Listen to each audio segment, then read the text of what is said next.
Yes, I think now we should start.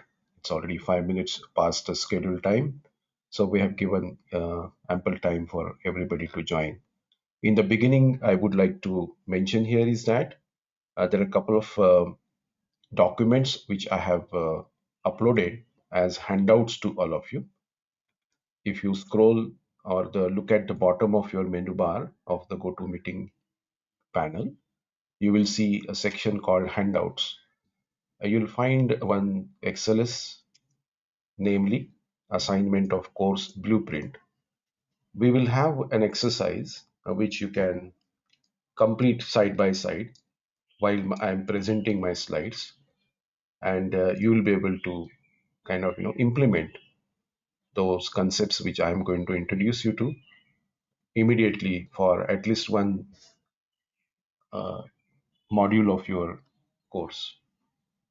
Let's see whether it is possible for us to accomplish this goal. But last time when I had conducted this session, quite a few professors could apply that and they had emailed it to me after the webinar was over. So I believe that it is possible.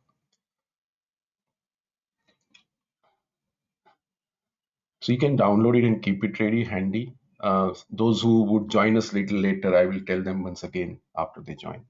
So in the beginning, I would like to start with a few casual questions to all of you related to your hobbies and your kind of goals.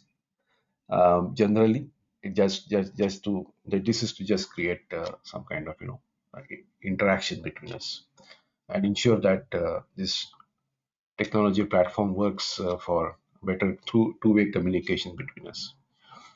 So my question to you is, if you had a superpower, what would it be? Would you mind answering this question in the answer question box?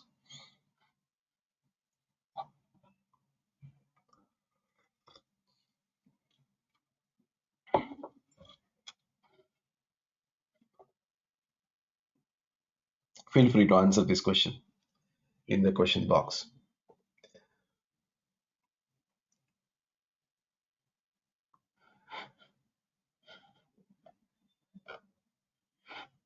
All right.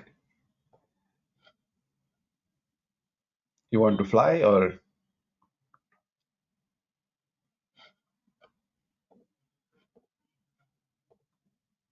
all right, become a bird, immortality. About Professor Aman, you want to be immortal. That's great. Also, I think along with immortal, I think we also continue to have the youth, and so otherwise the body should not become a problem for us. The next question is, what would be the title of your autobiography be?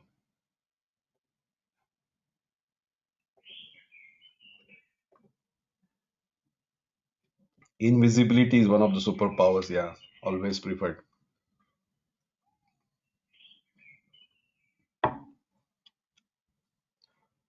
Me and myself. Yeah, invisible truth to make education accessible to all.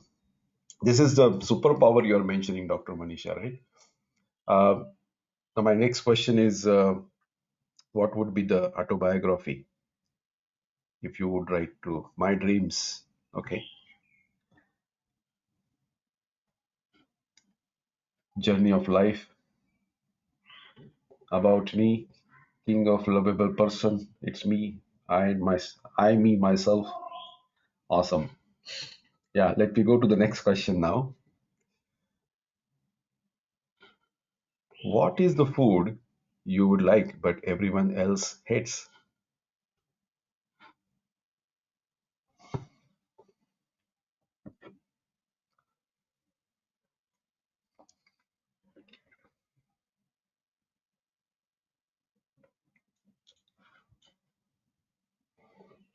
Bitter gourd. Dal chawal is head brinjal jalapenos.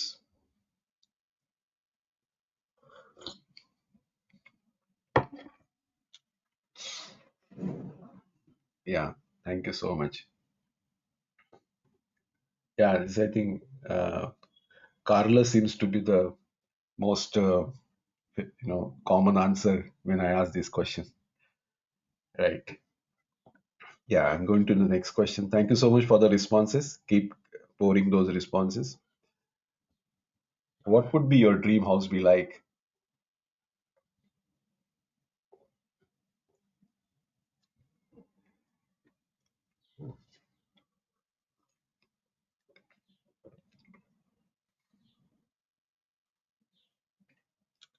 On the sea beach, on the top of the hill, Ambani house. Yeah, Golden Hut. Thank you so much. Thank you so much for the responses.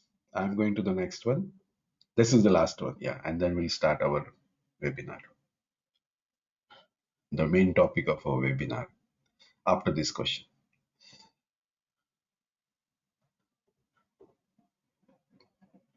Cow, panther, dragons, cow, panda. Panda? Is that a mythological animal? Dragon, yes. Cheetah, tortoise, yes. Is cheetah a mythological or magical animal? I don't think so. Lion or Pegasus. Thank you so much for thank you so much for your answers. Let's go to the main topic of the day. That is outcomes, course outcomes designing and outcomes focused question. So uh, this is the topic that is part of my, around 9 hours of FDP, which I typically conduct. This is one of the topics that I cover there. But for this kind of online webinar of 60 to 75 minutes, this is a good topic to pick from this whole FDP program and discuss about it. So a couple of times I have done this in the past, and similar kind of response was received. So last time when I conducted it 2 days ago, quite a few professors actually could not join, and they returned to me that if I'm planning to conduct it again, they would like to join. So that's the reason. Immediately within 2 days, I planned this one. Uh, this is a topic that is going to take us through a journey of analyzing the course content that we teach, understand what is the alignment that is required between the content or the instructions, I would say, the outcomes to be achieved, and the questions to be asked in assignments. So sometimes it could be an assignment itself that should be aligned, or sometimes it is one of the questions in the assignment that is to be aligned to those outcomes separately. That is the kind of discussion we will have, and how this is possible to be achieved very clearly, and in a simple way. That is a model to accomplish this is going to be presented to you by me, and I will be able to show you how we can easily eliminate misalignment between the instructions, outcomes, and designing the questions. So that is my attempt here. So the definition of the outcomes focused question is actually the question which is aligned with outcomes and the instructions, is an outcomes focused question. By the way, you can ask questions or share your thoughts in the question box, just like the way you responded to those questions. Whenever possible, I will take a pause and answer your questions.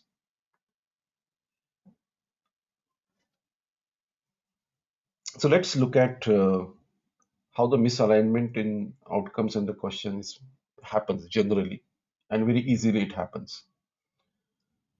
If the questions are misaligned with learning outcomes or instruction strategies, it can undermine both students' motivation and learning, that we know. Outcome is, let's say this in this example, the course outcome is learning to apply analytical skills. That was the goal to be achieved, the outcome to be achieved, and the question that was asked in the assignment was measuring only the factual recall. So naturally, what was taught, instruction design was at apply level, and question was at factual recall level. And here, naturally, the students might have taken higher efforts, but what they learned that the question is only at the level of factual recall, which frustrates them typically. Many times, the good students react that, anyway the questions which is going to challenge them are not going to be asked, so they also get demotivated and then they don't study hard. Now we saw that there was a misalignment between what was taught and what the question was trying to measure. In this case, the instruction strategy was entirely on summarizing the arguments of different authors. That was the goal, was achieved by the teacher here. Instructional strategies focus entirely on summarizing the different arguments of the authors, and the question measures students' ability to compare and critique. Here, higher level, a more difficult question is being asked, and naturally here, false positives will occur, and you will find that more students are not able to answer the question, and you will have a false positive of poor performance of the students here.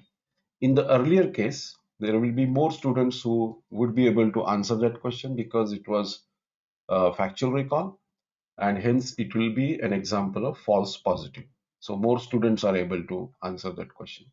So this is the example of misalignment between the instructions and the outcomes and the questions being asked in the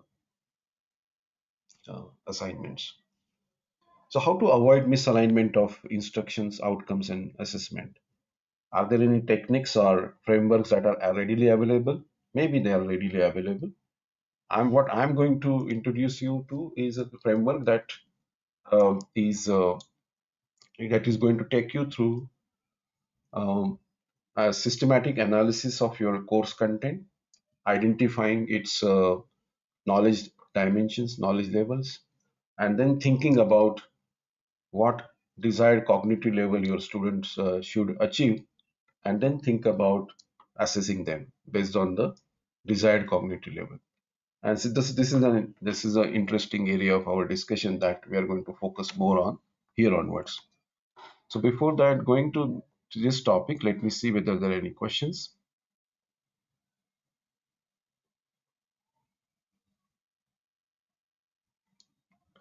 Uh, there is only one comment right now here that is about audio uh, not clear. There's only one comment. Maybe it is the phone that you're using, I think, has some issues with the audio quality. It generally, yeah, others are saying that the audio is clear. So I would like to go ahead now with this. So in this area, what we are going to discuss is how to build a course blueprint. As I mentioned to you, please download the course blueprint Excel sheet, which I have given there as a handout. You can download it by going to your handout menu, which is at the bottom of your GoToMeeting panel, and use that as the template for designing this blueprint, which I am referring here. We will identify the desired cognitive levels for the content that the teacher is delivering, decide the assessment strategy to assess whether the learning has reached the desired level of cognitive level, and design course outcomes based on the course blueprint. So when we build this model, course outcomes automatically emerge. We don't have to take extra efforts to develop the course outcomes.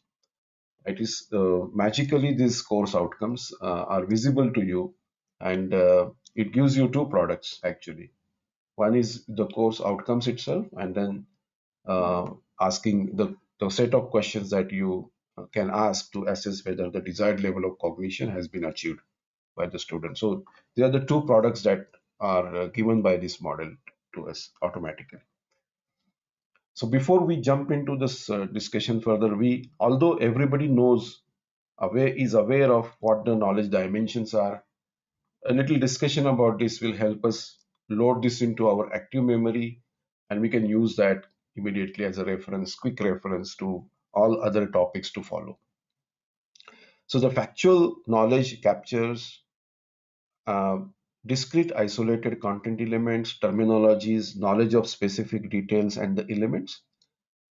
Essentially, these are the kind of isolated elements of the knowledge that we teach, and then we build relationship between these isolated elements, and that forms a concept.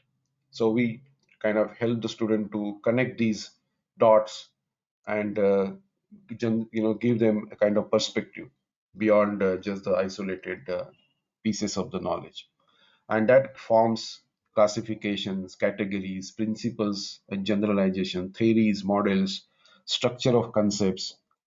It is all about the conceptual knowledge. The the template that I have shared is a model. Until the time it is I explain how what this model is, what the concept context of each column over there, which in this model, it will be our discussion will achieve the context conceptual knowledge. The moment we start using it, it will become a procedural knowledge. Initially, while applying this template which I have given, there could be some mistakes in the way the in identifying the desired cognitive level, in identifying the desired process in the cognition, and the action verbs in the desired cognitive levels. And that is because it is when we start applying the knowledge here, procedural knowledge, maybe we are at the early levels of the competence. Degree of competence is lower at that time. As we practice more, we will be able to do it more accurately, and we will start raising ourselves to higher degree of the competence. So this is exactly that is applicable to all other assignments that we plan and think about for the students, and we take them progressively from a lower degree of competence to higher degree of competence. So this procedural knowledge dimension is essentially when we think about apply, when we think about analyze, evaluate and create, obviously procedural knowledge becomes very important. And at that time, if we have to have this notion in mind, the context in mind always, about the degree of competence that we are expecting the student to achieve, whether we want them to follow what we are telling them, or we want them to follow certain instructions written somewhere, or we want them to follow, show us whether they are competent in performing the task given to them without referring any kind of step-by-step manual, whether they have internalized it completely and have been able to produce the result. And then next step is, are they able to produce the result consistently in the similar way, or are they further improving in the result that they have produced in the early stages, and whether or not they are able to do this work in lesser and lesser time. And then finally, when they reach the create level, you would expect them to kind of come out with more better ways of doing the same thing, right? Or more optimized process, which is their share of rather the creation of knowledge. That, oh, earlier process was of 25 steps, and now the process that I am defining has only 17 steps. So there is a significant saving of time there, and the cost also likewise. So this is the kind of level at which we take the students when they start moving upwards from apply to analyze and evaluate and create. So that's how the procedural knowledge is measured. And this dimension of essentially the degree of competence has to be given importance by us while designing the questions or the assessment to assess them for the procedural knowledge. What is less known and kind of discussed and debated and used is a metacognitive knowledge dimension. There is a lot of confusion about this and what exactly is metacognition, cognitive knowledge, how to assess it, whether it has to be separately taught, things like that. However, this is not a kind of you cannot uh, detach or kind of filter it out of the other knowledge dimensions such as factual, conceptual, and procedural. It is a kind of habit that we have to build in the students by showing them how they are they are learning. So everybody has a different learning style that we have to help the student to understand. For example, I'm giving an example here. Help them understand how they're learning. So there are two stages in the metacognitive, as the scholars mention in their publications and the research papers that I have read. And there are two steps involved here. First step is kind of a process of learning, and second stage is regulation of that learning. So once we know what how I am going to learn a particular course, and this learning style could be different for different courses. If I'm supposed to work as a project in the project as a person of a team member, then how am I going to cope up with the communication, collaboration with others? How am I going to communicate effectively and as a team player? If I am given a role of a team leader, then what could be my responsibility? How am I going to deliver those responsibilities? So this is the kind of self-realization that is required here. And my learning strategies will be different than my learning strategies if I am sitting in the classroom and responding to the knowledge that is being delivered by the teacher. So we have to show them this, and we have to ask them probably what is their strategy, what is their idea of or the kind of plan of learning this course that in next one semester or next 2 weeks. What are the time span that is applicable to that course? And if we purposely ask these questions, how typically they prepare for a course like this, which has more disciplinary knowledge being delivered, or more kind of application oriented exercises are there. So that is a kind of assessment they have to do as a student and tell us about what is their process. Once, let's say after a couple of weeks, we can ask them whether the strategy that they had thought about is going to help them learning this effectively. Is it working for them, or are they planning to make any changes in that? Or it could be about when it comes to regulation of the learning. uh, that is when we start to taking them towards it, right? Whether they are able to now regulate their learning, are they able to find out whether there is a gap in their strategy that they had thought about, let's say, learning, about studying, self-studying maybe, right? And whether they are planning to do some changes in their thought process. So that is the regulation part of the learning. So this is a kind of ability purposely if we build, then the we will be preparing them for the lifelong learning abilities that we always talk about. And kind of we also have lifelong learning as one of the program outcomes always there, right, as a 12th program outcome in my opinion.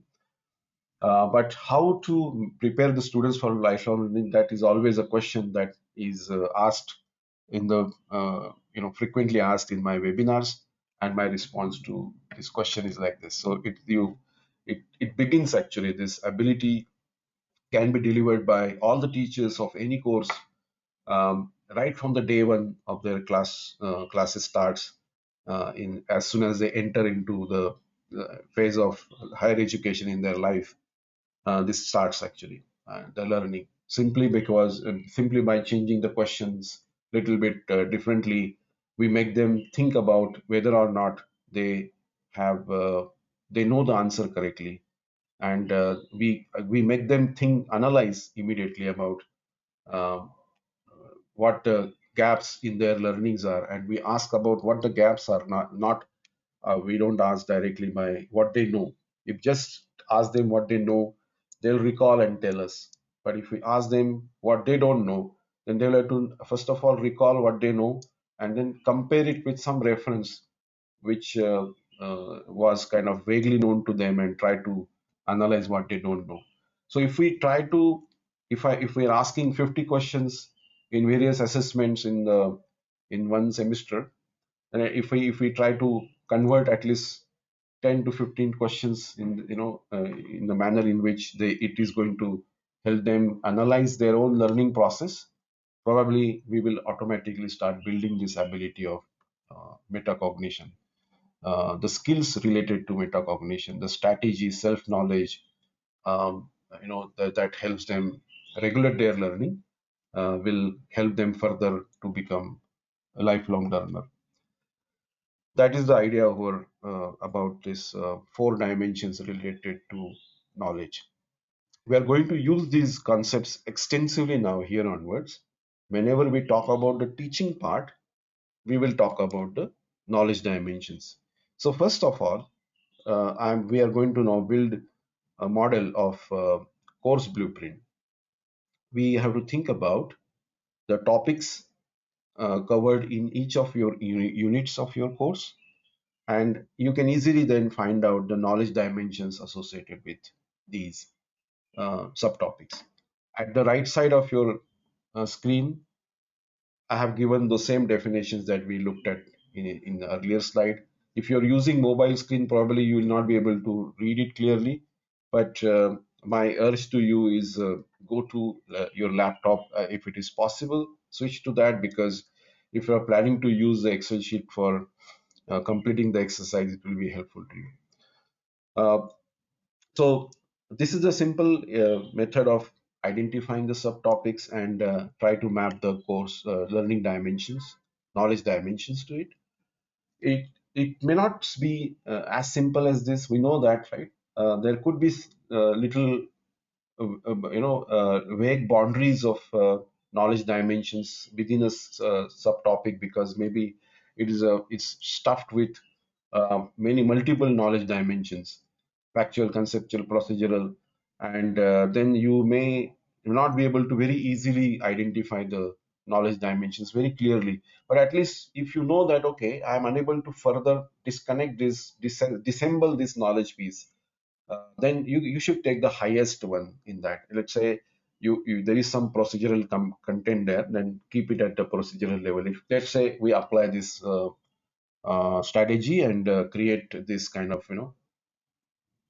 uh, mapping of knowledge dimensions with the subtopic. So now I'm giving you an example of how this could be achieved. For example, you can see here at the top there is a um, factual knowledge, such as introduction to database and characteristics of database approach. If you look at the procedural knowledge here, in this case, database design process, relational algebra could be the examples of that.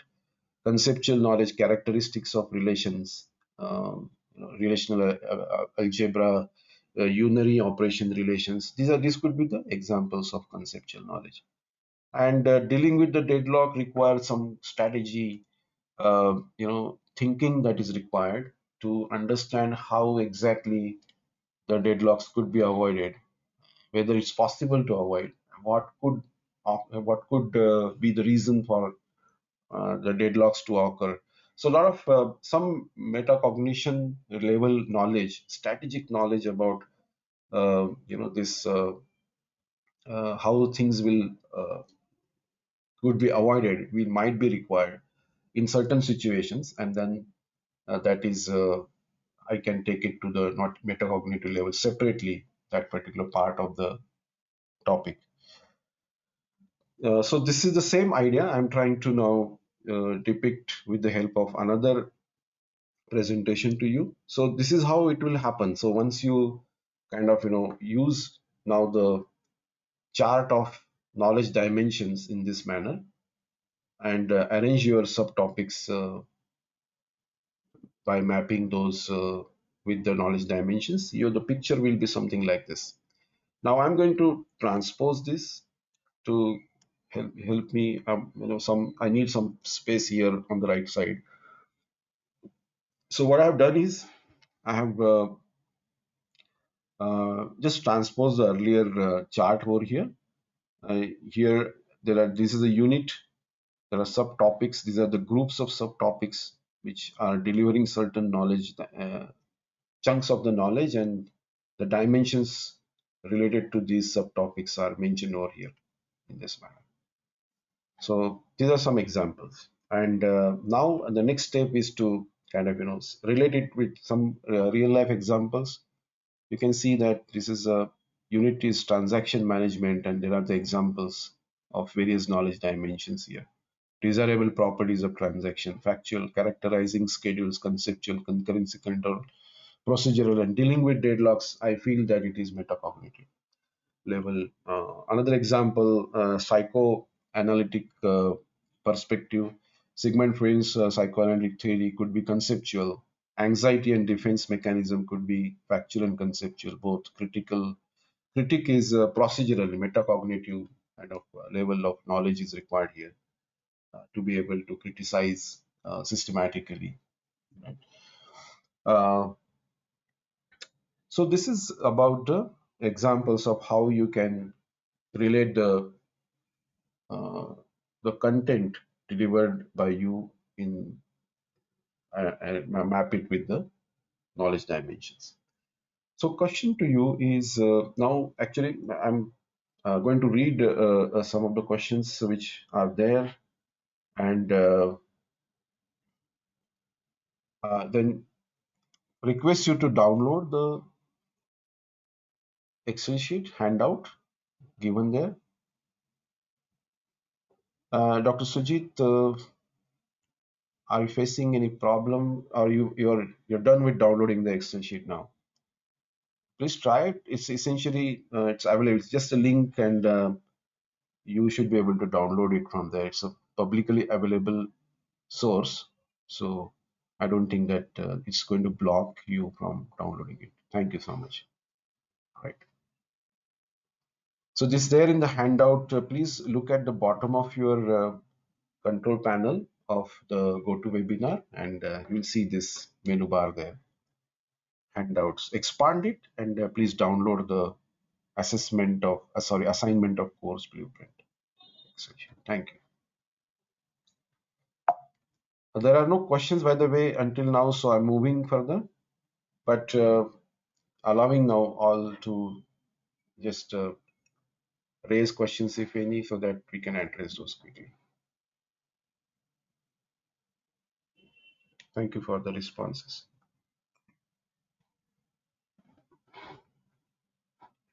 No questions so far, so I'm moving further.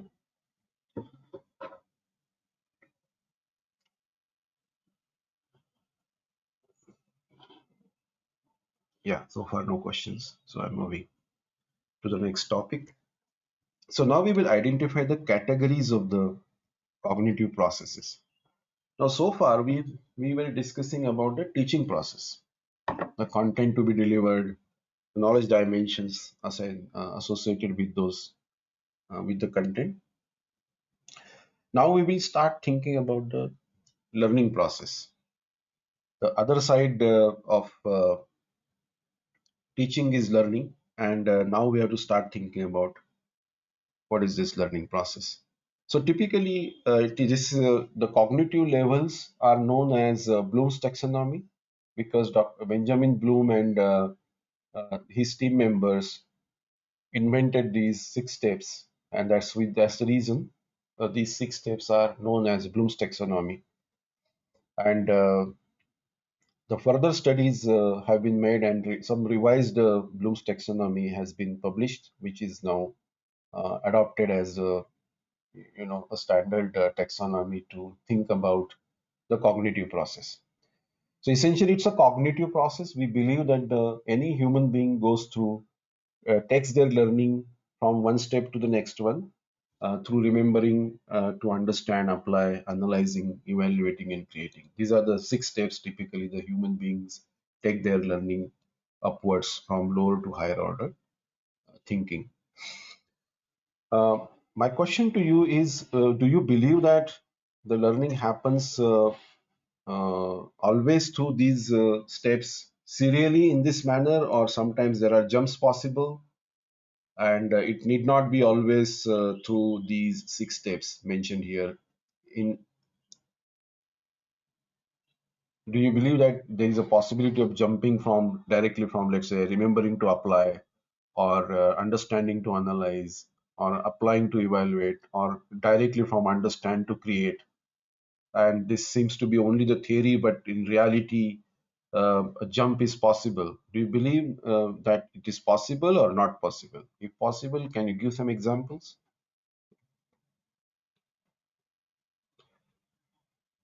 Yes, there are some responses, no jumping is possible. There are some responses, jumping is possible. There's some of the participants are saying that it's possible, always possible, normally happens. The other kind of responses given here by the participants. I believe that it always happens actually, and all of us quite a few times know something, and then before we understand it really well, we try to apply it, and this application gives us better understanding of the things. So remembering directly, we try to go to apply, and application gives us better understanding. So jumping is always possible. Most of the times it actually happens. Especially in these 3 areas, it definitely happens. Uh, Applying, essentially when you apply more things more frequently, side by side, these two things always happen. I mean, it doesn't have to be in always in linear way, in sequential manner. Maybe parallelly also, we start analyzing and evaluating at the same time. Mature learners essentially always do this, but may not be, if you try to apply this to maybe school kids, this may not happen. But mature age, adult learning probably has always a possibility of jumping this learning process. That's what we can say actually. Think about it.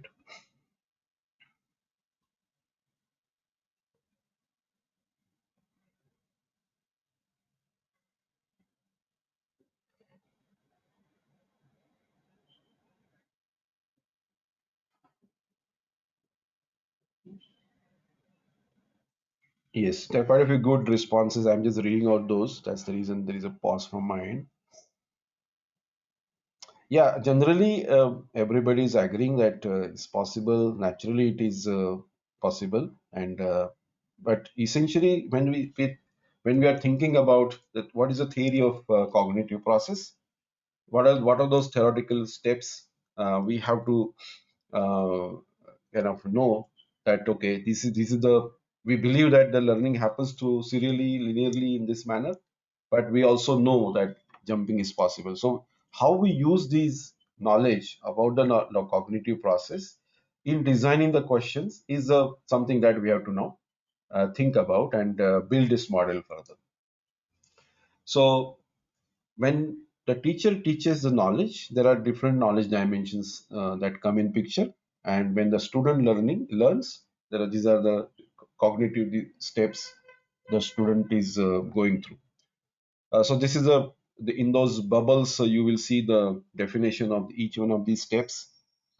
Yes, so since everybody knows what is cognitive process, I'm not going to read out and explain this, but we generally know that it is remembering is basically exhibiting the memory of previously learned material.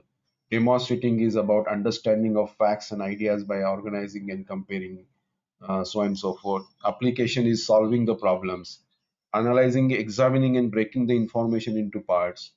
Evaluation means present and defend opinions by making judgments about information, validity of ideas.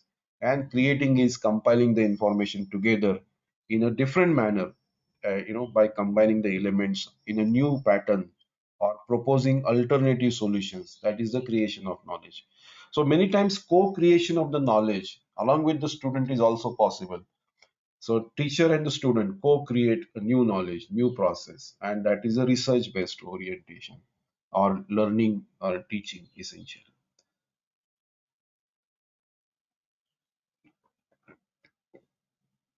Right.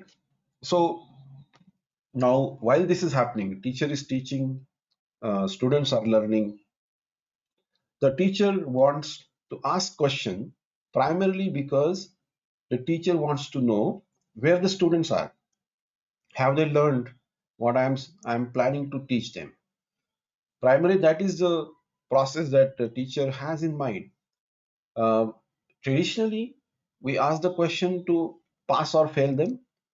That is also important process in the education, but that is what the purpose of doing that is different, right? We know that all said and done, we have to we have a duty to perform, that is to communicate the students that whether they are crossing the qualification bar or not in terms of moving further in their education process from semester 1 to semester 2 and so on and so forth. And that's why there's a separate process of giving grades and communicating the results of their assessment for the different purpose of the education process. However, as far as the outcomes based education is concerned, effectiveness or efficacy of the teaching learning process is concerned, we ask the question, the purpose of that asking the question is to identify the gaps in the learning primarily. And to identify the gap, naturally the first question that comes to our mind is that gap with respect to what? Is there any kind of benchmark that is there which will tell me that okay, this is a gap here?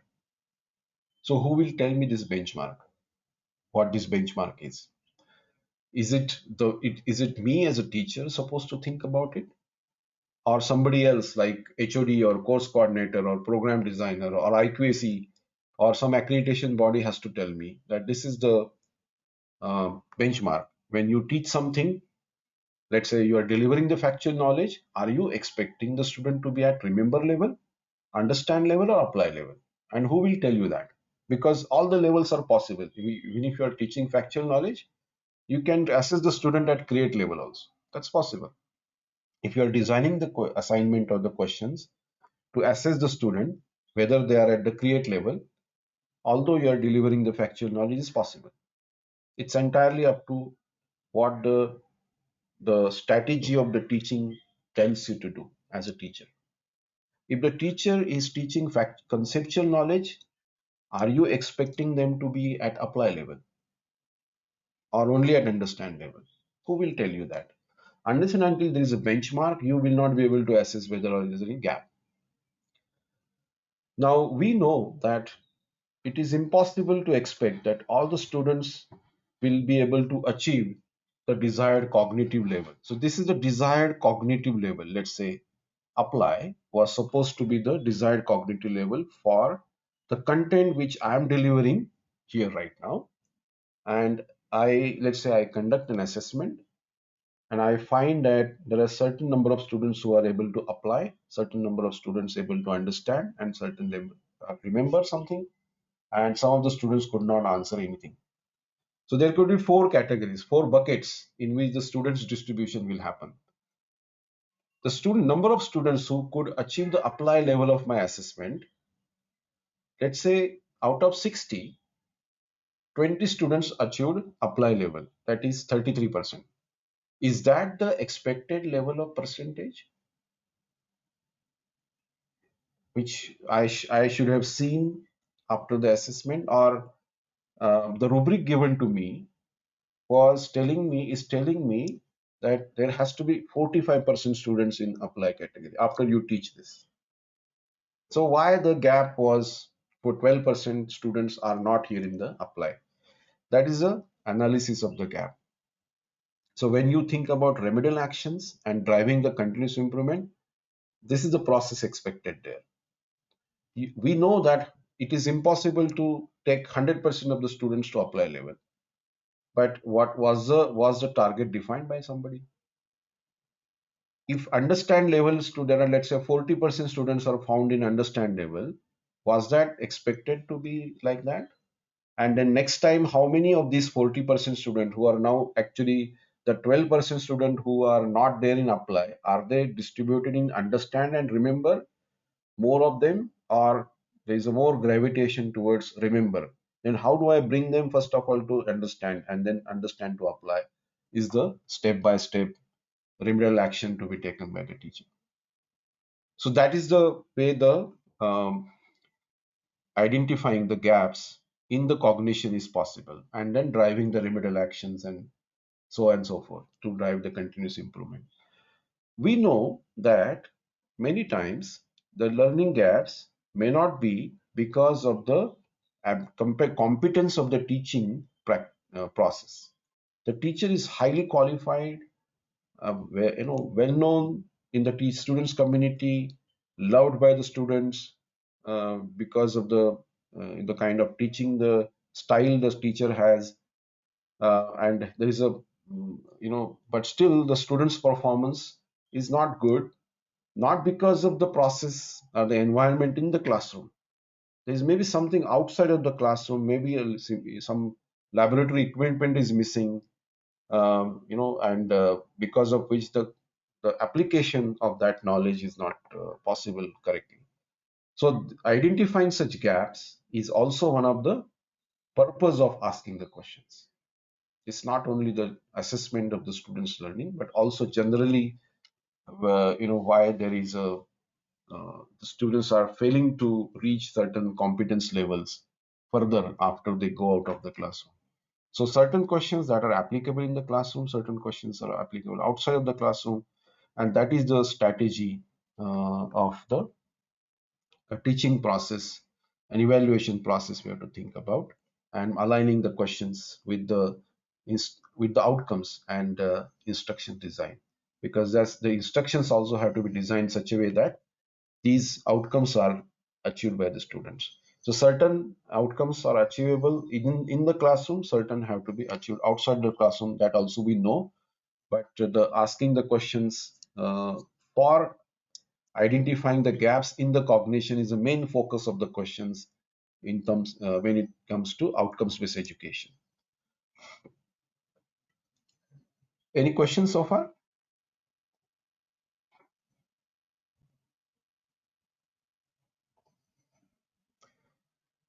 Dr. Meena has mentioned here, students in the class are not of the same cognitive level.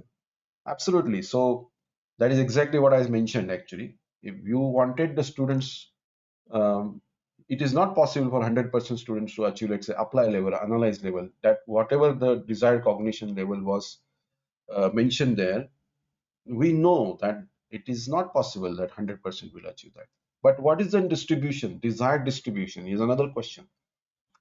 If you were expecting the students to reach analyze level, but how many, 20% is was desired, or 20% were desired, and against that what is the actual count? That is the comparison is expected there, Dr. Meena. So that was a concept that I was trying to communicate. One question by Dr. Prahlad is, generally NBA, which levels are expecting? Actually, um, I don't want to compare it with any accreditation body as such. Generally, this is what I believe is supposed to happen, and whether it's the right way or wrong way, that we have to debate without really worrying about whether it is what is expected by a particular accreditation body,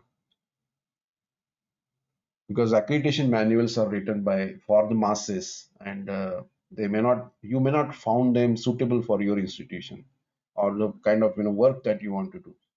So let's keep those aside and just think about the core teaching and learning process and see what exactly we want to achieve there in implementing the OB. There is a question by Professor Dheeraj, when the create level is expected. Whenever you want the student to reach the create level, that is expected. It is entirely the program designer, the person in your organization who is supposed to think about when, in what courses will help the students to achieve the skills of going to co-creation of the knowledge, and why the program designer has to think about the students going to co-creation is because overall program is supposed to prepare the students for some program level outcomes which requires create level abilities in the students, and that is when it will be driven down. So your question is extremely important and very good question. When the create level is expected, it is driven by the program level outcomes. If you believe that certain program level outcomes cannot be achieved by the students unless and until you take them to the create level, then you have to design the courses or the activities in the current courses to take them to the create level. So currently there may be many courses which have the abilities to take the student to the create level, but we are not taking them to the create level. So first of all, we have to take them to the create. It is driven by the program outcomes, Dr. Dheeraj. Is one more question by Professor Uma. Why so many and complicated procedures? Why they can't be naturally? I did not understand your question. Please rephrase that. I'm going to the next one. Professor Mahesh asks, is it required to attain all levels?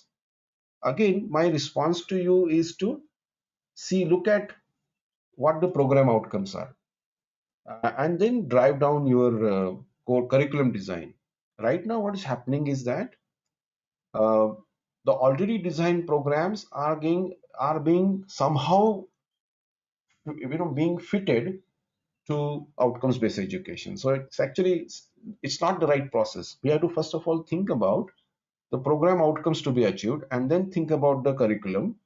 And since this important step is missing because we are trying to retrofit all the existing programs and courses into some set of program outcomes which are given by some accreditation agency. So your program outcomes are given by somebody with whom you are not emotionally attached.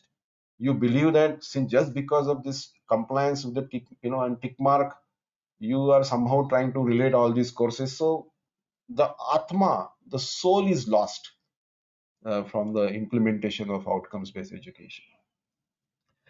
It is what is desired is that you think about the program outcomes first and then you design the the courses, the content, and then you will realize when to achieve all the levels and when not to achieve. Generally, I'll give you some more inputs while going through the topics to follow, but that is my first reaction to your question, sir.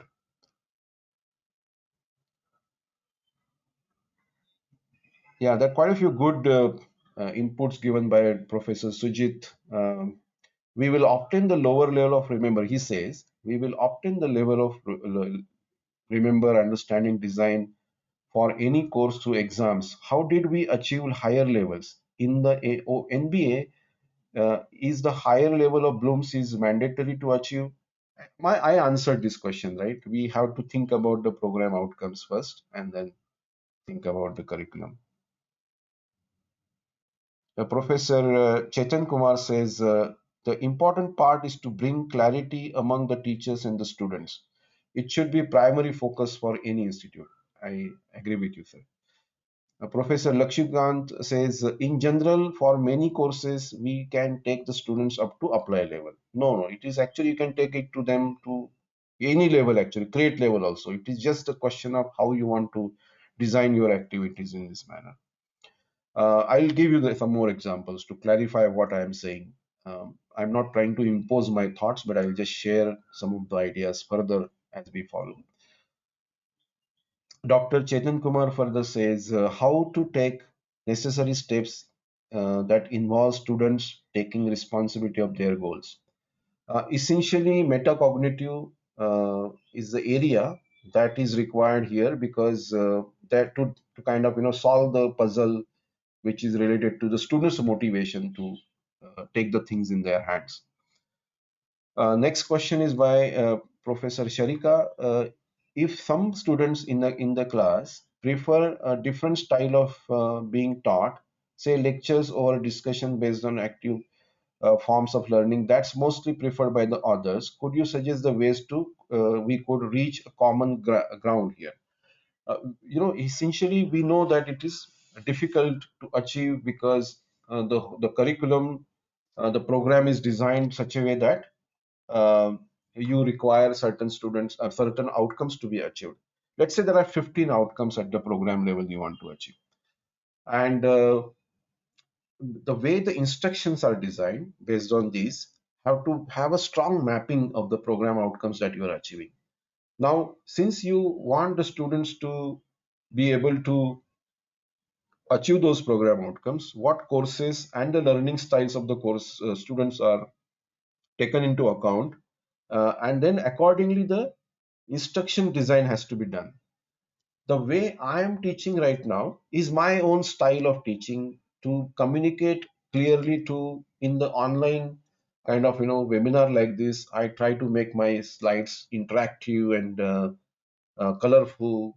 Uh, some of you are watching this on mobile small screen, and how it will look on the mobile. All these kind of considerations I have to take always when I'm designing the slide, and try to make it more and more kind of effective. I keep this kind of interactions with the participants so that there is a kind of one-on-one interaction between us. We understand how exactly the learning is happening. So all these questions that are coming from you is a reflection I'm finding on the in the participants' mind, and some of the and then that gives me the feedback about whether it is happening effectively or not. So this is the so if you as a teacher are not able to find certain students not able to catch up with the delivery of your concept, so how you can make it possible within the the constraints of the time delivery mechanisms that are available at your disposal. How exactly you can do it is the skill and the competence of the teaching process that the teacher will have to come up with. However, uh, we as a when we think about the profile of the students, right, how they are performing with respect to all the course outcomes and the program outcomes that are designed by us, we always will find that there are patterns of their achievements. Certain students are very good in psychomotor skills, certain students are good in affective skills. We know that certain students are immediately are being able to connect with others. Some of them are introverts, not talking much and all that, right? So they but still they have different abilities. Some of these students have different abilities. So understanding these profiles of the students and guiding them further is the responsibility of the teaching and mentoring the process that comes in picture after we establish the right framework and eliminate all the misalignments in our teaching, uh, and asking the questions and planning to achieve those goals also, outcomes also. So that's the reason avoiding the misalignment is the most crucial thing in the outcomes based education, that I believe that is the most important one. That's the reason I started spending more and more time onto this in my FDPs, um, and because it is a very fundamental to implementing the outcomes based education rightly. Next is, I believe that I answered your question, Professor Sharika. But I know that it may not be right or the full answer to the kind of answer uh, that you were looking for. But I tried to give you some response from by using some of these ideas of OBE. Professor Basant says, how many course outcomes can be? Yeah, I'm going to answer this question in a few steps to follow. Professor Palaniswamy says, in my opinion, if we are doing all the things but quality of the students not at all improved, why? Actually, again here, this is, in my opinion, the outcomes-based education was, uh, I would say, it was there in the education policy for the K-12 students. Early 90s, you will find that the documents released by uh, CBSE students, sorry, CBSE board, you will find that this mention of OBE was there. But implementation of that, if doesn't happen, then naturally the foundation will remain weak, and the students who are entering the higher education will have those certain issues that you are trying to kind of highlight here. I know what you are trying to say, but this whatever we believe should be done is to be applied by all the sectors of the education, and only then these certain things could be taken care of. But however, when we get those students in our institution, now they are at our uh, we have to address their learning styles and achieve uh, our program outcomes in certain manner. You will always find we all are products of this education process that we have gone through, right from the K-12 to higher education and post graduation. So we already know what the side effects of that, or the merits and demerits of the current process, and we should use this in experience in addressing, I mean, in solving these problems that you are mentioning. The Professor Dipali also has a question: how could you take a theoretical course to create level? Absolutely, I can tell you an example.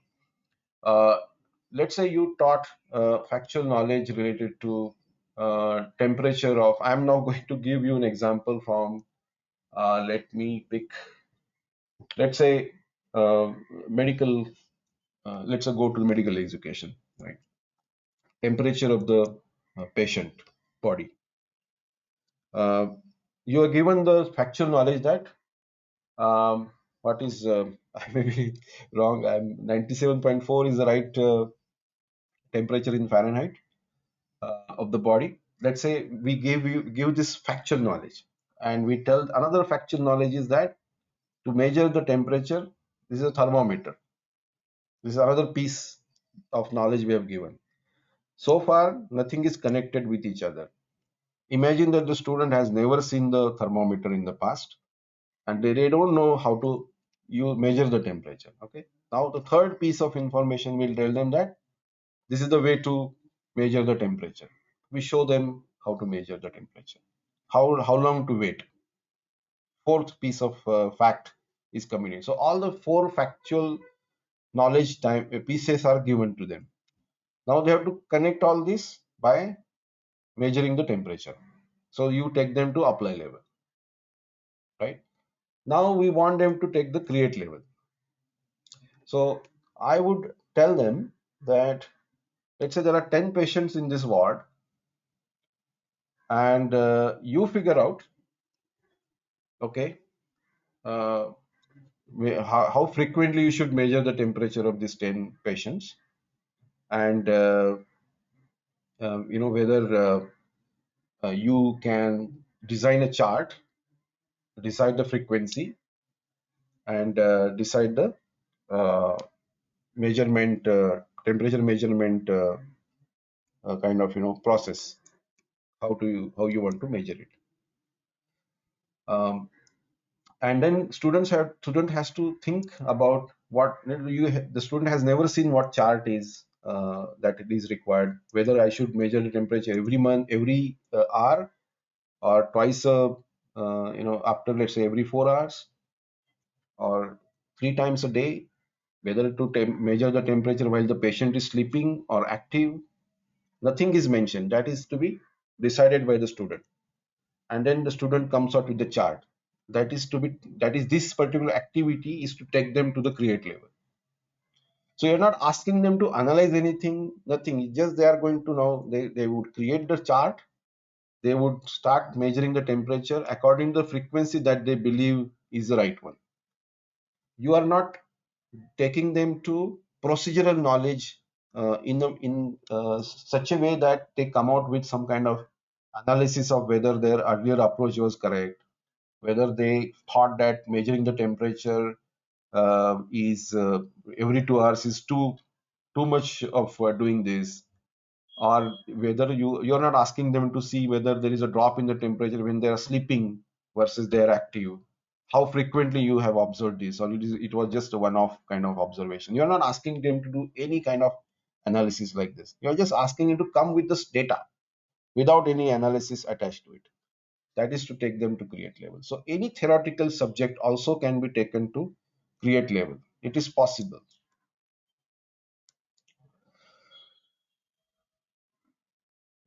Yeah, there are actually quite a few questions and the responses. I appreciate that, but with the lack of time that we have sufficiently, we have to go ahead. We have to cover a lot of ground. It's already now 106, already like 1 hour in our session. So let me now go further. Thank you so much, that overwhelming responses from all of you. So we come to the cognitive process once again. Remember is the foundation of the cognitive process. This is called as retention of the knowledge. It corresponds to tests of retention, whereas other five categories correspond to the transfer of that knowledge. So if remember step is weak, transfer of the knowledge will always be weak. So whenever you find some problems in the students learning, it is primarily you will find that it is in the remember stage, and that's the reason the transfer of that knowledge is weak. So if you think that the asking questions related to remember is like only testing their lower order thinkings, this lower and higher has created some kind of confusion. In my opinion, remember is one of the most important steps in the cognitive process, and we have to always ask the questions to help the students recall their knowledge, and that actually makes it goes into their permanent memory. So we know that it is not possible always to wait for the formal assessments or conducted by the control of examination or the university. We have to have our own informal formative assessments, which we can keep using as a tool to help the students build this retention of the knowledge and push it into the permanent memory. Then only the remaining stages are possible to acquire. So more and more that formal informal formative assessments are conducted, or the questions asked in the classroom by the teacher is going to help the students recall continuously the knowledge learned and push it into the permanent memory, and then the transfer of the knowledge is possible. The if you initially when we are taking the students from the initial stages of the graduation, obviously initially the courses are mainly at the foundational level, so more and more conceptual knowledge and for factual knowledge is being delivered during this period, and we slowly take them to the procedural knowledge, so and so forth. So obviously initially the percentage of the questions related to the remember, understand, apply will be higher, but as we move on to apply, analyze, evaluate levels, we want to know focus more and more on psychomotor, metacognitive tasks, such as we want to know build project work, some kind of internships that they have to go through. Then obviously there is a limit to asking those questions in the formal exams. So, however, our efforts in asking the remember level questions should continue, and that is to help the students to recall and continuously remember those things.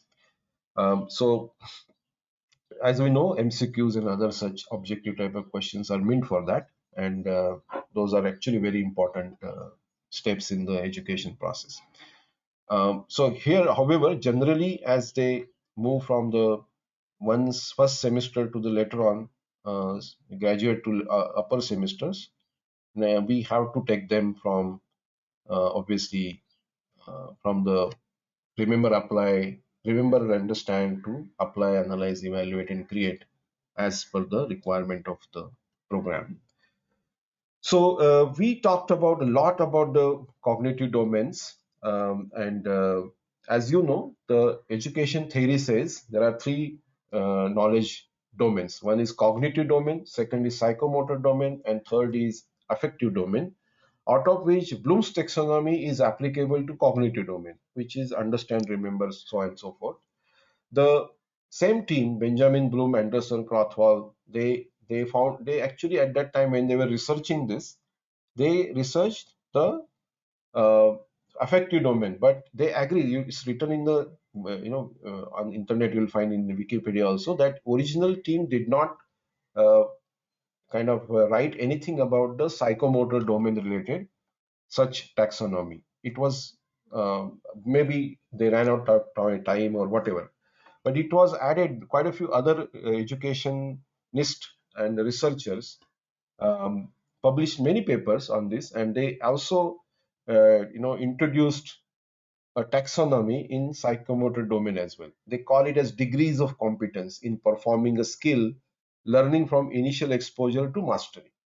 Earlier, I gave an example while we were talking about the knowledge dimensions. I was giving you the example of application of the model, making mistakes initially and then mastering it, right? These are the steps involved in this degree of competence, which are not very directly communicated, discussed in the education field. We always talk about Bloom's taxonomy and applying application, these 6 steps and all that, and designing the questions accordingly.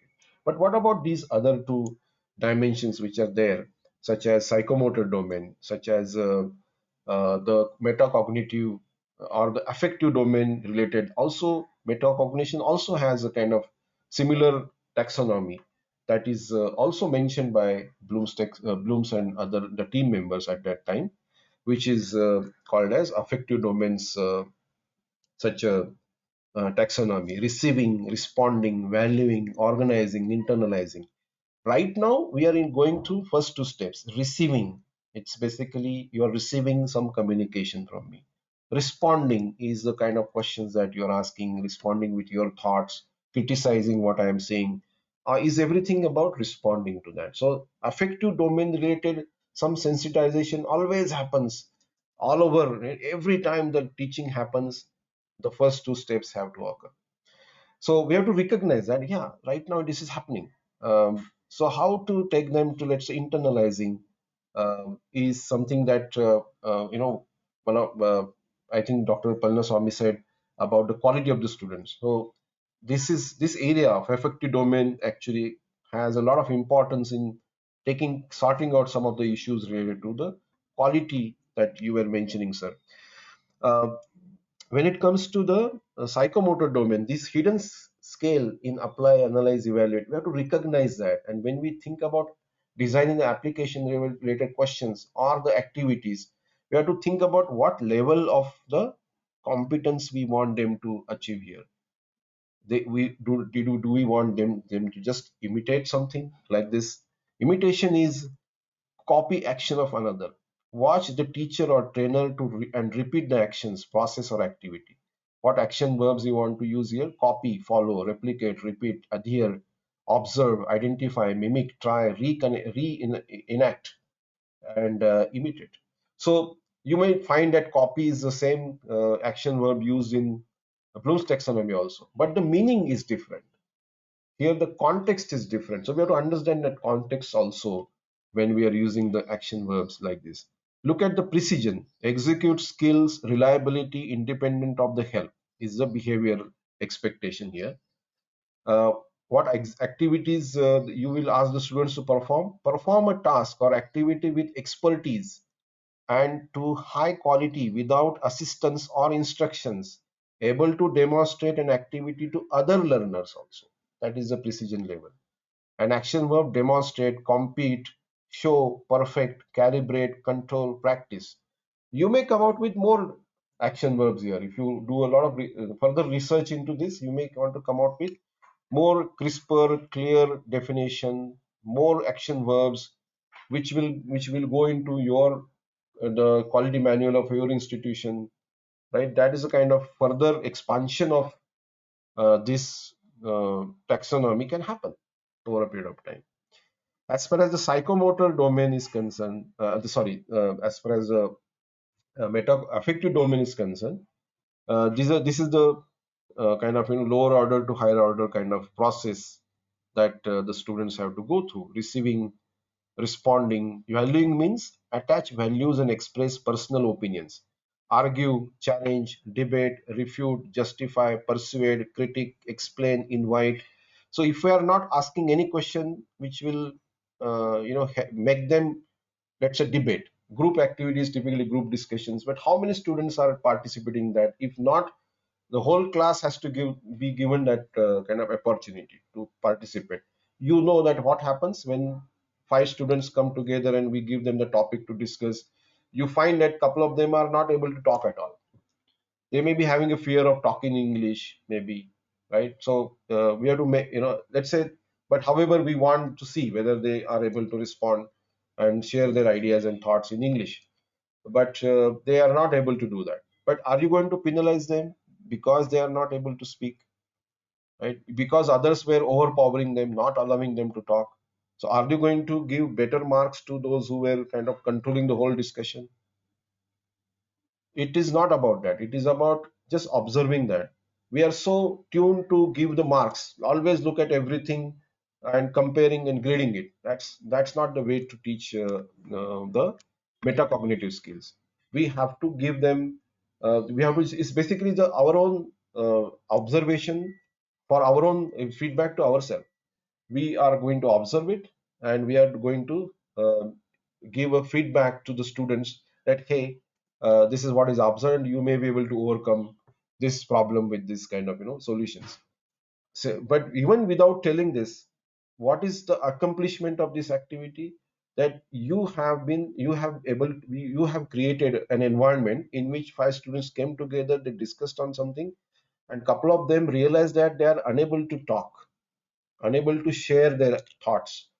And this is a feedback that is kind of taken by these two students, and that itself is a success of this activity, because you wanted them to realize that this is the issue in their communication. So creating that kind of environment is a challenge of the designing the questions which are mapped to the outcomes. So here again, you can see the definition and the examples. This kind of information is available on the internet, and instead of going through it here, you can independently look at these knowledge that is available on internet. It's very good to know and use it for making our assignments highly aligned with the outcomes to be achieved.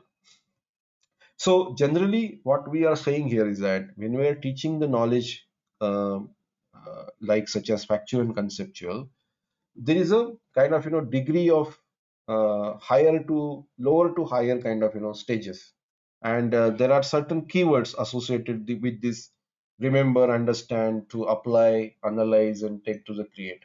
So this could be the examples of those keywords I'm picking here from remember to understand, apply. So you'll find that these are the keywords which I'm picking from these cognitive processes.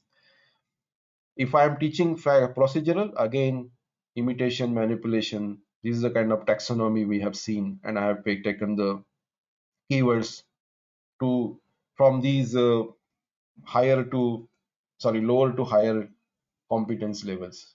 And likewise, when it comes to metacognitive kind of knowledge, again we have these kind of degrees here of achievements: receiving to responding, valuing, organizing, internalizing.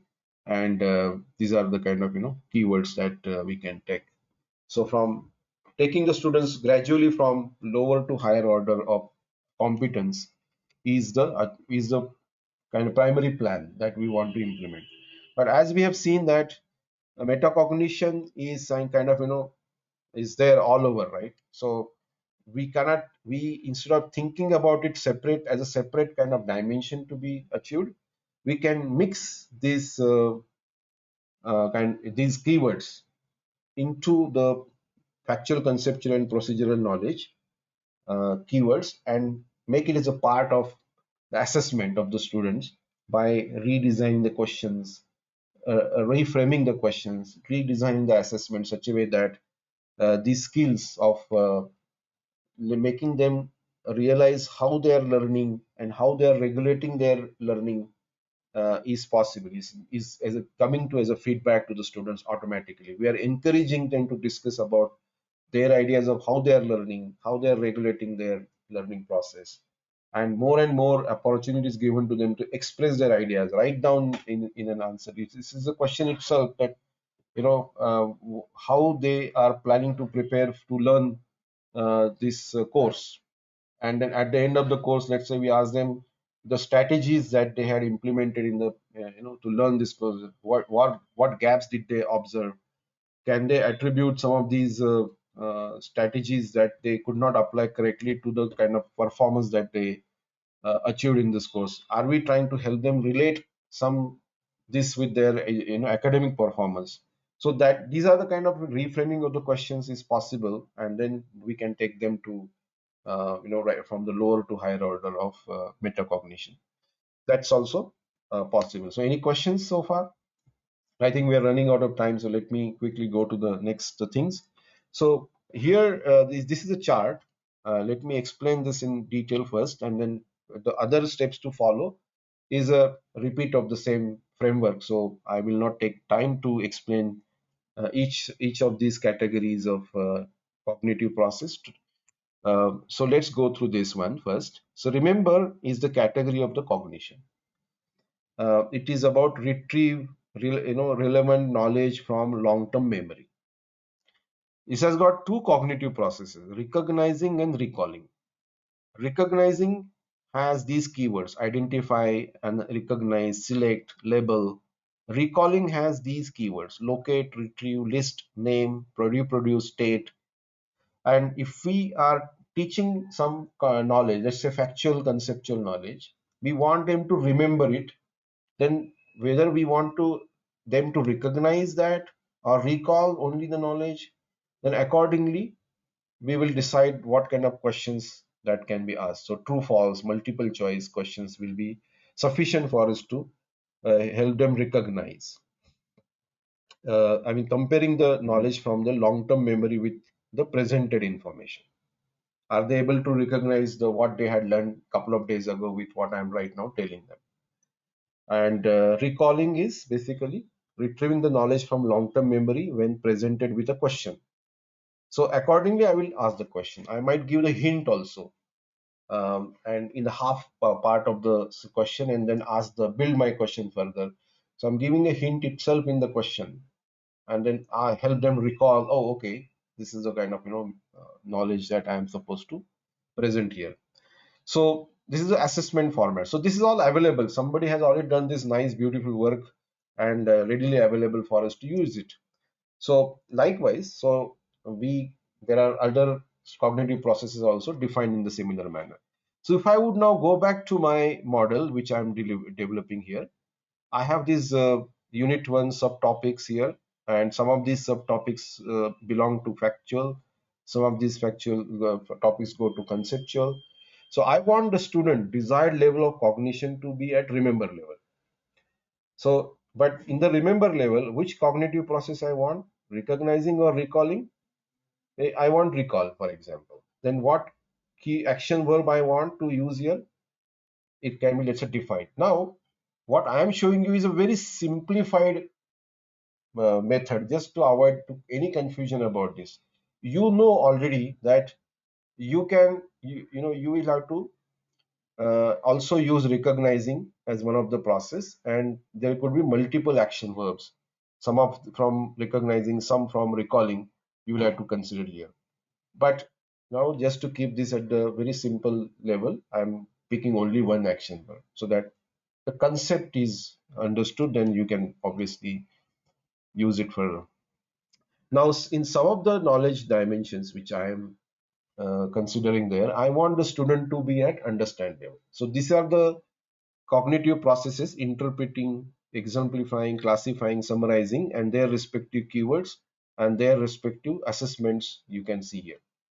So based on that, I thought that this some of these subtopics which are related to conceptual, I want the student to be at understand level. Likewise here, I want them to be at understand.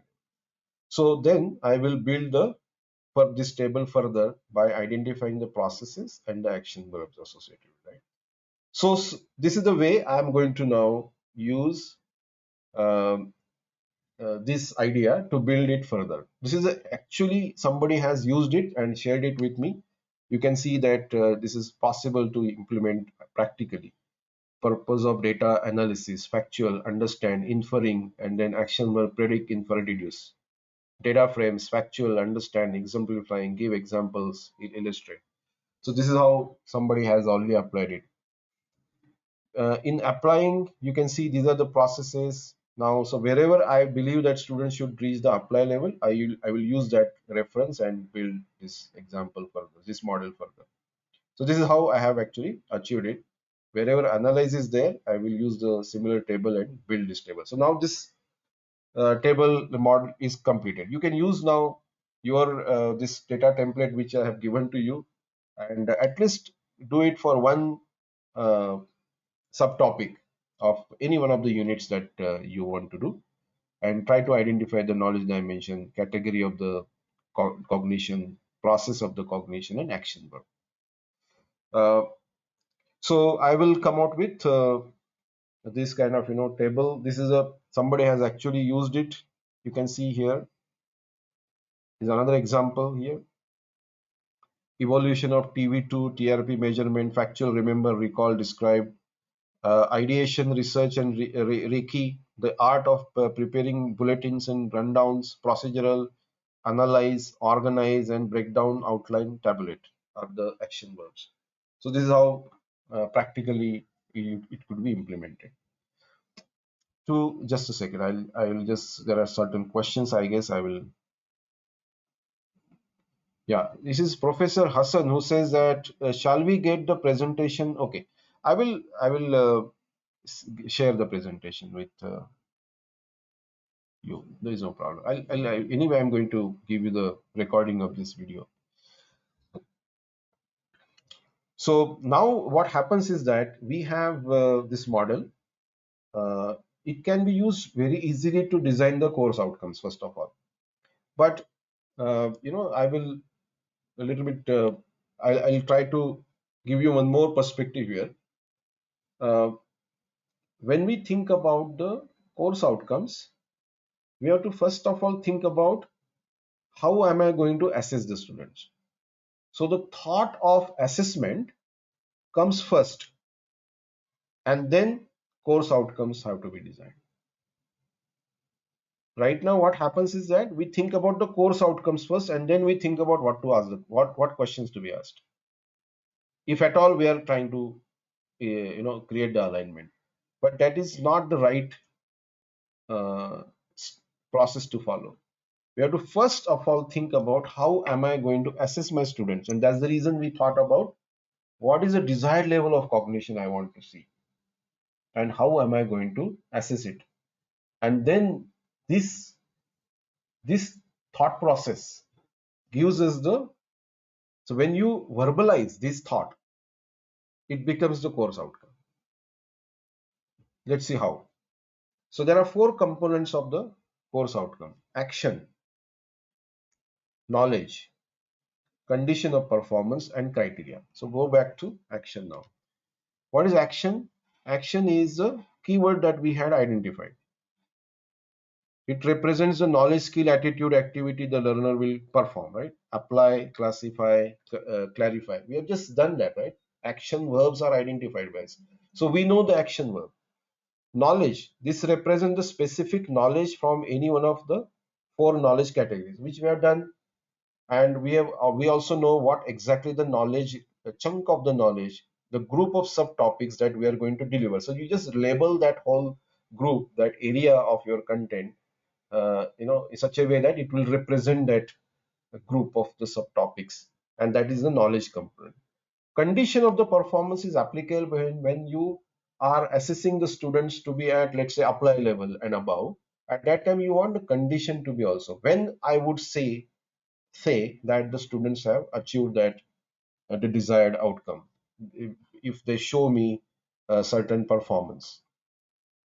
And then criteria, comparison, when you want the student to actually take to evaluate level or create level, at that time you want even the criteria of the to be level of achievement also to be performed. Yes, you want to compare their outcome, the student's outcome, activity outcome, with something else, or some standard reference, or other students' outcome. You ask them to compare with each other's, and then say why, there was a difference, variation in their observations.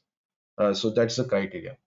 So more, and if you are assessing the students for the higher levels of their learning process, like apply, analyze, evaluate, then naturally this course outcome statement has to reflect that. That's how it should be built. So coming to our this model that we have built, what we have is action verb is identified by us already, right? Somebody has asked me the question about how many course outcome statements you want to design, right? That is totally dependent on how well you design your model like this. It could be 5, 10, 20, any number of course outcome statements. Obviously, there is no need of too much of granularity. You can kind of consolidate that to, let's say, 10 to 15. I don't know, I mean, whether it's right or wrong, but I'm just expressing what my opinion is. If you believe that 15, 20, the number of course outcomes, which will give you very clear definition of what has to be measured, you can have those many questions, course outcome statements. There is a wrong notion that has spread out, is that 5 to 6 is good, because people use Excel sheets to measure the outcomes, and they don't want to handle too many.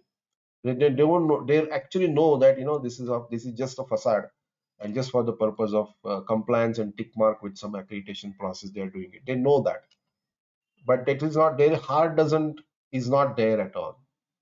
If you want to implement OB, do not worry about number of course outcome statements. You believe in what you want to measure, and use this kind of model to come out the number of course outcome statements and measure it. So I have eliminated some part of this model which is not no more useful. I will now move this to the right side and add the other components of the course outcomes. I'll show you how magically the course outcome statements appear here automatically. So you know what knowledge is being delivered, the action verbs, and then you kind of create a kind of representative text here to represent this knowledge chunk. And criteria and conditions have to be defined by you based on where you want the students to be taken to.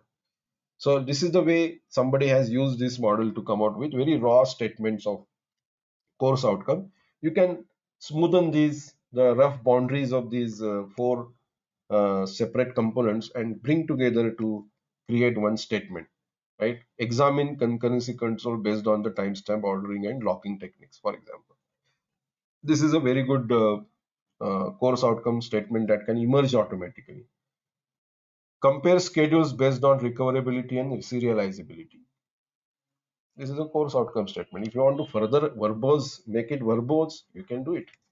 But it gives you a solid reference to design your course outcome statements. And you can, these are the examples I picked from NAC manual, and very nicely designed course outcome statement. We can, with the moment you see now this statement, you can quickly identify the four components. Can you? Right? Action, describe, knowledge, condition is written here very clearly. Another example. Another example.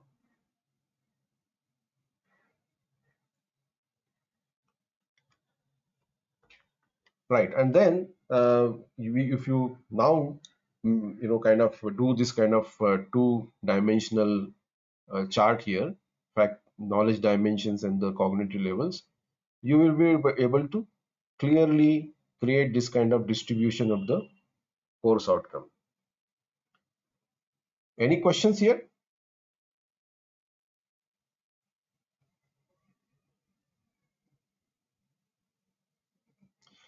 Professor Naveen Kumar says in most of the universities, the types of assessments are fixed, long midterm. Is it required? Obviously, it is. We have to transform it and kind of do more emphasis has to go to formative assessments. Next is Professor Parvatham says if the more course outcomes, what about attainment calculation? Yeah, actually that is the reason you require software to do that if you are not able to do it manually. Uh, Next question is by Professor Pallad. COs are based on unit or course wise? I have given the answer to you, sir. If you look at the way I have come out with the course outcomes, we started with breaking down the content, right? Subtopics. We applied the knowledge dimension. I thought about how I want the students to learn it, right? Desired cognitive level. We decided what action verbs are required, and then we use the four component model of course outcome designing to come out with the statements of course outcomes. So you tell me now whether it is now unit based or not. Next is yeah. So next question by Professor Hassan is how to make the course outcomes of practicals. Same process actually. So here the practicals are result of what? Because in your course for which the practical is designed has an outcome of, let's say, analysis. You taught something which has a knowledge dimensions and analysis. That's why you want the students to reach, let's say, sorry, knowledge dimensions of, let's say, procedural. You want the students to reach at analysis level of the cognition, and that is the reason this activity was designed by you as practical. So practical may not have its own separate course outcomes. It is a part, this practical is an activity to assess whether your course outcomes are measured, to measure the course outcomes. That is why this activity as a practical was designed by you. That's how you have to first of all look at it. Now, for the practical itself, if you want to have certain goals, then those are not course outcomes. Those are your practical level outcomes. Those are independent from the course outcome. That's the way you have to look at it actually. So you have to connect this your practical as with your original baseline course and think about what course outcome of my course has been aligned with the practical that I'm deciding. All right, so that is the way to connect it. So now alignment comes in picture, right? Now it's very easy, right? We require alignment for the alignment of the course outcomes and the instruction design and the questions. We require a solid, very clear course outcome statements. We have to understand what is the knowledge dimension associated with my content, which also we have done, and we require a kind of plan of when to ask what questions in whether what how many formative assessments, how many practicals and laboratories, workshops, or outside of the classroom kind of teaching is required, project based or internships is required. All those kind of plans have to be in place. In outcomes based education, continuous assessment is suggested. More and more formative assessments are required, and a lot of autonomy to the teachers is expected to be given. And essentially all those assessments should be in comprehensive in nature. This is what general suggestion is for while implementing the outcomes based assessments. What is autonomy to the teachers is basically um, somebody in the institution, maybe as a program coordinator, program director, whatever the name is given, that person has to come out with the uh, course blueprint for the entire all the sets of the courses that are part of a program. This course blueprint is an input to the teacher. If the teacher himself or herself may have created that, participated and contributed to designing this course blueprint, right? And but some of the new teachers who do not have mastery over these kind of processes may use somebody else's designed template and given to them as a ready-made input, and then the teacher will have a good idea of what is the kind of width and the length and the height of the platform that I'm going to stand and deliver my teaching, and what is the kind of this. Then the teacher has an ability to apply their own creativity What is the area of which is there in their control completely? The instructional design, how they design the way they are going to teach, the instructions that they are going to use as a design to deliver the knowledge that they want to deliver, which is could be factual, conceptual, procedural, or metacognitive, and they prepare the students for the assessments, right? Of and then get the feedback from them to see whether they have achieved the desired level of cognition, which is mentioned in the framework given to me. So autonomy is given to the teachers to design the instruction such a way that it is aligned with the outcomes to be achieved. The autonomy given to the teachers to think about how many times I want to do the assessment. Many times a teacher want to do an assignment for their for the sake of just getting the feedback quickly, but the marks or the kind of observations that are available to the teachers are not fed back or shared with the mainstream process of assessment, which is run by more formal body such as control of examination in your institution. There, you may not want to do that because it's this activity or the assessment is done for the sake of getting the feedback about the whether or not students have achieved that desired cognitive level, and that's it. And then you kind of build your remedial actions accordingly. So that is the autonomy that is expected here in when we think about OB implementation. So this, when the teacher, the person who is well trained and knows how to implement OB, always think about three questions. First is about learning outcomes. What do I want the students to know when they leave in this course? The second is instruction strategies.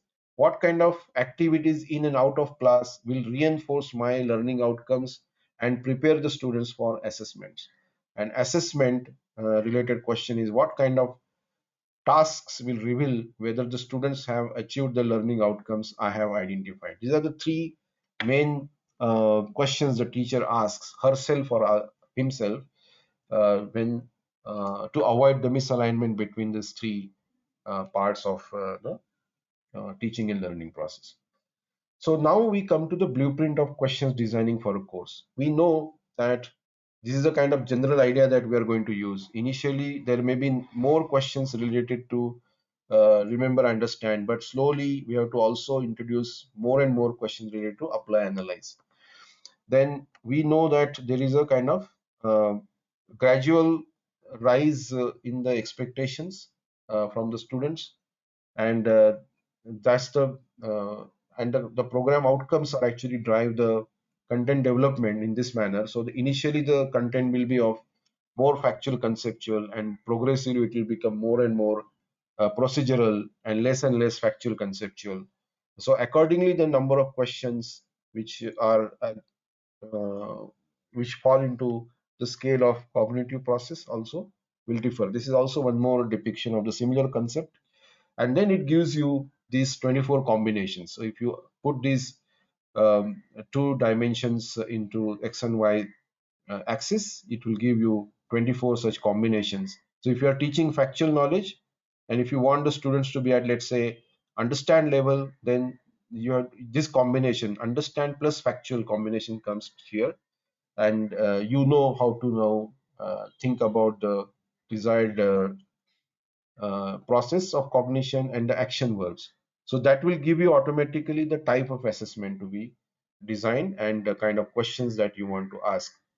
This, so you have to have this chart in front of you, see what knowledge are you delivering and what is the desired level of cognition. And when you think about that combination, it gives you an ability to come out with the right set of uh, kind of questions to ask. So then you can apply the same thought to each course outcome. So let's say examine concurrency control is the course outcome. You know how this how the background of what the background of this course outcome is, how it has been designed by us, right? So apply that mapping here and come out with the kind of questions. So this was examining, right? And then naturally it was procedural kind of level knowledge is being delivered, and then accordingly uh, the questions are being designed here. You want the student to be at the evaluate level, so explain concurrency control based on the timestamp ordering, compare the scheduling, that is the kind of designing of the questions you may come out with. So this is the way the course outcome is going to be kind of measured, assessed, and so you need to know how exactly this course outcome is, uh, uh, how the course outcome design, what all points it is going to address in regards to program outcomes, topics, subtopics, knowledge dimensions, cognitive processes, assessment methods, learning domains, and the type of questions. Everything is well defined here. So if you have, let's say, 10 course outcomes, and if you have a kind of complete map of each course outcome in this manner, so it's other dimension of looking at the course outcome. Then you know exactly how am I going to meet this course outcome. So this is also one of the ways to look at identifying the kind of questions to be asked, and meeting the requirement of the course outcome, and avoiding the misalignment between the instructions, outcomes, and the assessments. So technology like Inpods is available to achieve the here the avoiding the misalignment. So you can have the question banks of each course, which we can have multiple questions, thousands of questions mapped to COs, cognitive levels, complexity, type of questions, and this is the kind of each question can be designed by mapping it carefully to all these parameters like Bloom's taxonomy, COs, and areas, topics, units, complexity levels, total marks, descriptive type questions. Then you can actually design a template that I want, let's say, conduct a 50 marks assessment. These are the conditions like 20% remember, understand 30%, apply 50%. Total marks distribution out of 50 is like this, complexity levels, types of questions, topics that I want to cover. So many combinations are given. So it becomes very difficult for the human beings to really meet the requirement this, quickly. It may be possible, it is too time consuming, and hence the technology is there for you to quickly come out with the right uh, question paper.